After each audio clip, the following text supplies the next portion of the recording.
Hi! In front of me is TCL 406 and today I would like to show you how you can rename it.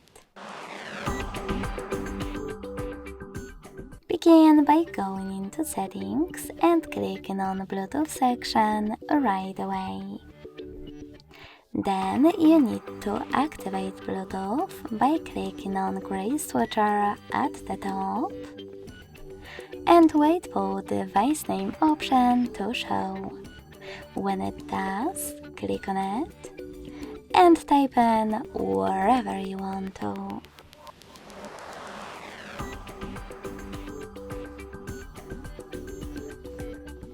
When you're ready, misclick.